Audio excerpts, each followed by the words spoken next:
Good morning. I call this meeting of the House Consumer Protection, Technology, and Utilities meeting to order. Ms. Brooks, please call the roll. Chairman Burgos, Here. Chairman Metzgar, Here. Representative Benham, Vote by designation. Representative Borowski, Representative Cephas, Designation. Representative Gallagher, Representative Haddock, Designation. Representative Hohenstein, Representative Isaacson, Representative Malagari, Here. Representative Mullins, Representative Monroe, Representative Nelson, Designation. Representative Hogan, Vote by designation. Representative Kale, Designation. Representative Kaufman, Designation. Representative Kutz, Designation. Representative Major, Representative Mahaffey, Representative Mahalik, Designation. Representative Renkavich, Representative Tomlinson, Representative Warner, Designation. Representative Tomlinson, Designation.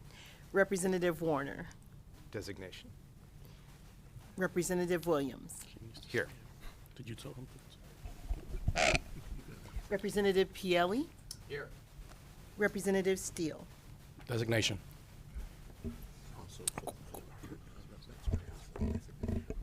For the record, Chairman Metzger's designation. And quorum being present, let's proceed with our agenda. Chair calls on. Let me see. Chair calls up House Bill 1530, per number 1787. Mr. Scott, please explain the bill. Of course. Chairman, House Bill 1530 establishes comprehensive privacy and security requirements for direct-to-consumer genetic testing companies to protect consumer genetic data from misuse, unauthorized access, and discriminatory practices. Vice Chair Williams, do we have any negative votes? Do I hear any negative votes? We encourage a yes vote. Hearing no negative votes, the bill passes unanimously. Hey. Correct the record, Chairman. Sorry, bud, next time. All right. Almost. Welcome, Chairman. Sorry for the trouble. No, glad you're okay. Mechanics guys are on point. Perfect. Thank God. 1530 passes unanimously. Next, I call up House Bill 1892. It's being held over. Sorry, I see some of you in the audience got nervous there. 1892. Chair calls up House Bill 1924, per number 2398. Mr. Scott, please summarize the bill. House Bill 1924 authorizes PUC oversight of load forecasting by utilities submitted to PJM. Chairman Metzger offered Amendment A01909. Oh, Representative Gallagher, pardon me. You're the next one. Yep.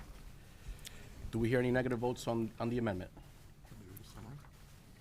Summarize it, Mr. Scott. Yes. Trying to see Mike Tyson. Amendment A01909 clarifies the definition of utility, requires the PUC to promulgate regulations, requires the utility to provide the same level of information to the PUC Bureau of Enforcement and Investigation, Office of Small Business Advocate, and the Office of Consumer Advocate, and finally, changes the definition of utility to only include electric distribution companies. Any comments on the amendment? Representative Williams. If for no other reason, Mr. Chairman, than to filibuster so that we can't get you to Mike Tyson, I'm teasing you. We actually took a tour this week of one of the nearby nuclear power plants, and one of the policy issues that was raised with us was the necessity of accurate load forecasting so that we know, as we're trying to wrestle this problem to the ground of us being on the cliff of a demand deficit. In other words, we have not enough generation going on in Pennsylvania to meet what we think is the anticipated demand. And I think the question before all of us right now is knowing the truth of that policy statement. So the bill is a good idea at the outset. It does put a lot of regulatory burden onto the utilities by way of turning this into a contested proceeding, and I think the amendment narrows that significantly in a helpful way. Thank you. Thank you, Representative Williams. Any additional comments? On the amendment, any negative votes? Chairman indicates no. The amendment passes unanimously. Next, I call Amendment A01974, sponsored by Chairman Metzger. Mr. Scott, please explain the amendment. Mr. Chairman, this amendment adds a definition of load forecast to the bill. Chairman Metzger? Thank you, Mr. Chairman. This is a simple definition change to make sure that we're doing long-term load forecasting, not short-term load forecasting, and I thank the chairman for his indulgence in accepting the amendment. Thank you, Chairman. I also would like the record reflect that Representative Tomlinson has joined us online. Do we have any negative votes on the bill? On the amendment, pardon. Hearing none, the amendment passes unanimously. I call up House Bill 1924. Do we have any negative votes? Hearing no negative votes, the bill passes unanimously.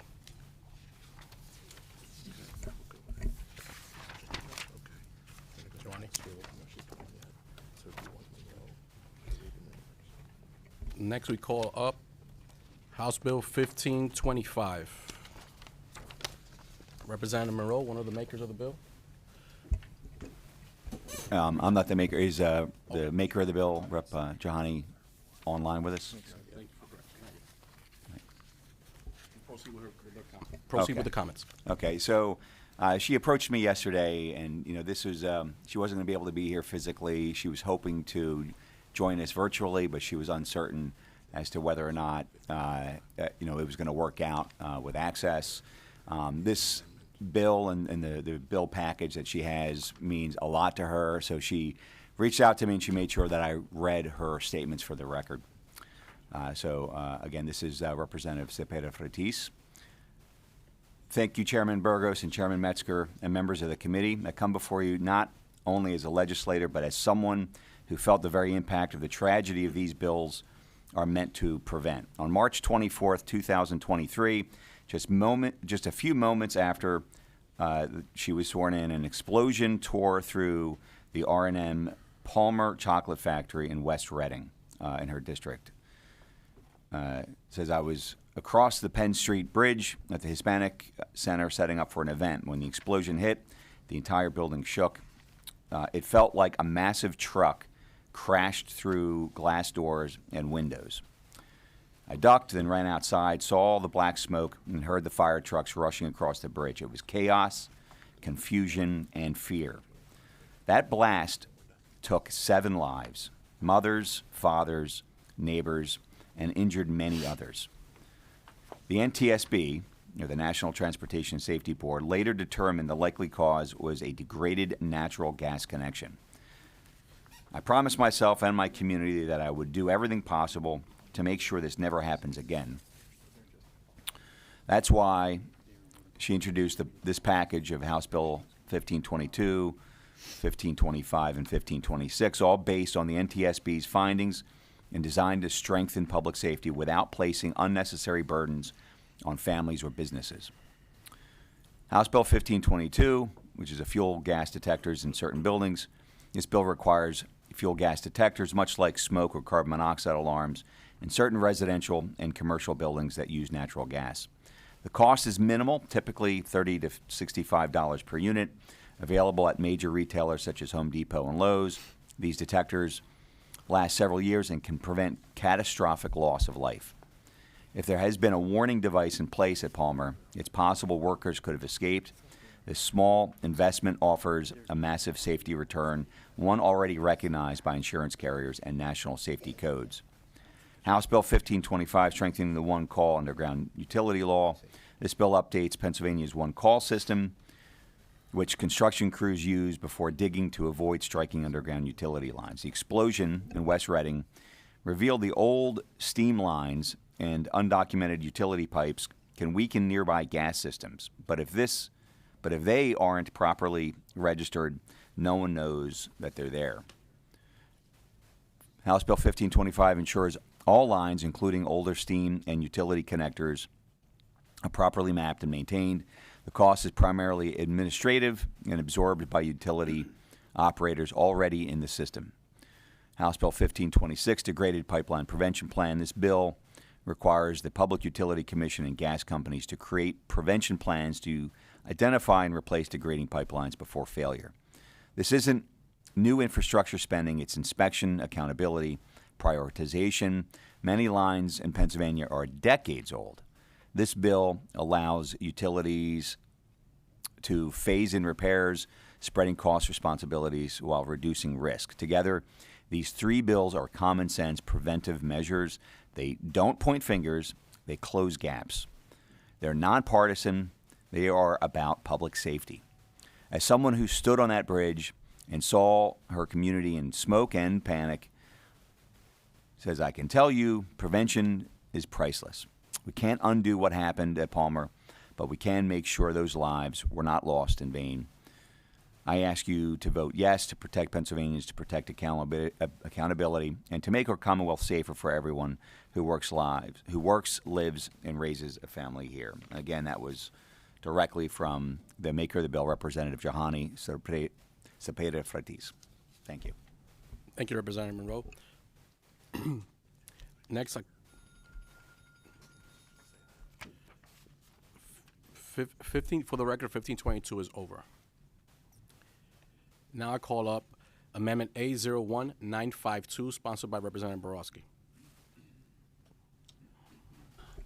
Explain the amendment. Yes, Chairman, this amendment adds hazardous materials to the definition of line or facility. Chairman Metzger has indicated there's no negative votes on the amendment, so the amendment passes unanimously. On the bill, do we have any negative votes on the bill?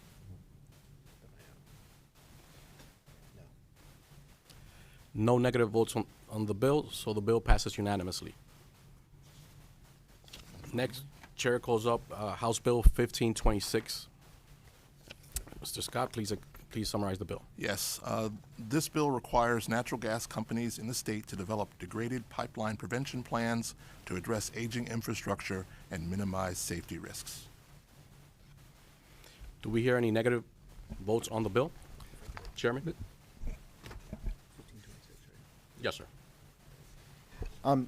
So this particular bill, the PUC has come out with a decision on September 11th, 2025.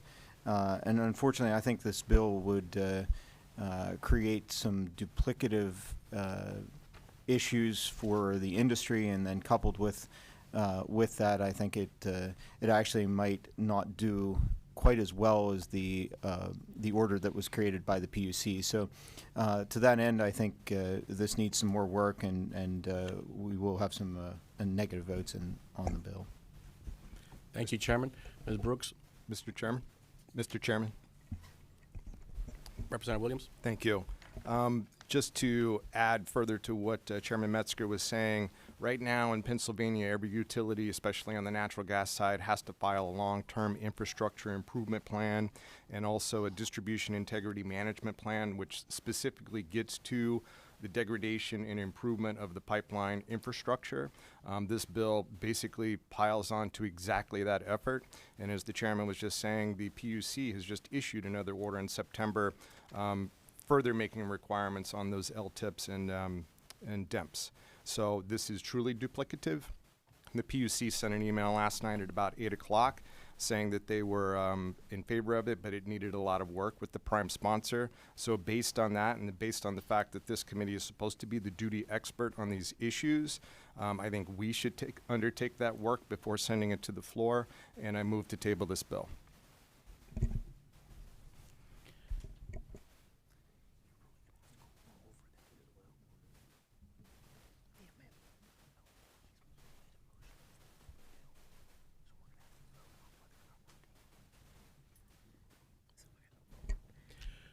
We're going to do the roll call on tabling the bill. Chair Burgos, No.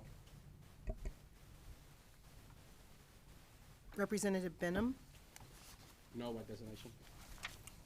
Representative Borowski, Representative Cephas, No. Representative Gallagher, Representative Haddock, No.